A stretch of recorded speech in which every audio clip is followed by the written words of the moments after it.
अस्सलामुअलैकुम dear subscriber, उम्मीद है आप सब खैरियत से होंगे। तो चलते हैं आज हमारे अगले सबक के जानिब। अल्लाह ताला से दुआ है कि अल्लाह ताला हमें कुरान सीखने और उसको समझने और उस पर अमल करने की तौफीक अता फरमाए, आमीन। आप हमारे लिए दुआ कीजिए, हम आपके लिए दुआ गो हैं। अस्सलामुअलैकुम। अस्सलामुअलैकुम वरहमतुल्लाहि वबरकातुह। जी कैसे हैं व्यूवर्स, उम्मीद है ईमान और तक़वा की बेहतरीन हालतों में होंगे। हमने पढ़ा था, बहुत तक मखरज पढ़े थे, थोड़ा सा रिपीट कर लेते हैं फिर आगे चलते हैं। दौद हरूफ मुस्तालिया में आ रहा है, हमने इसको मोटा पढ़ना है और लास्ट पे कलकला करना है। कलकला का मतलब हरकत और जुम्बश के हैं, यानी आवाज पलटती हुई या लौटती हुई अपनी तरफ वापस आए। दौद जबान की करवट जब ऊपर की 5 दाढ़ों के मसूड़ों से लगे तो गौद अदा होता है। इससे आगे है तो जबान की नोक सामने के 2 दांतों की जड़ से लगे तो ता दाल अदा होते हैं। तो अभी हरूफ मुस्तालिया में आता है, इसको हमने मोटा पढ़ना है। तो से मखरज है इन तीनों का।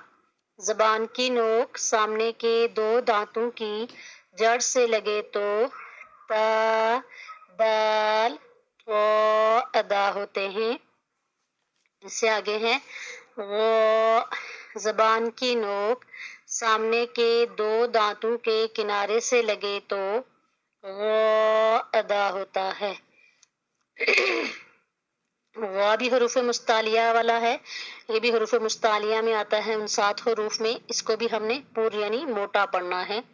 वो जबान की नोक सामने के 2 दांतों के किनारे या सिरे से लगे तो वो अदा होते हैं।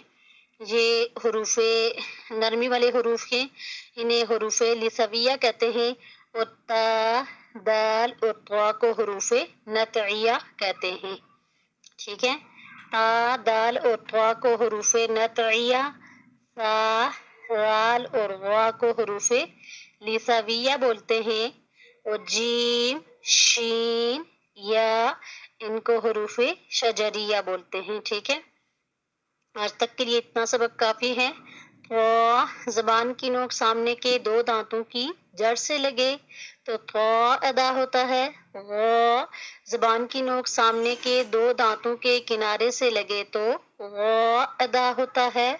ता दाल हरूफे नतइया, ता राल वा हरूफे लिसविया इन हरूफ का नाम है और जीम शीन या हरूफे शजरिया। आज तक के लिए इतना सबक काफी है, दुआ में याद रखिएगा। अस्सलामु अलैकुम वरहमतुल्लाहि वबरकातुहू।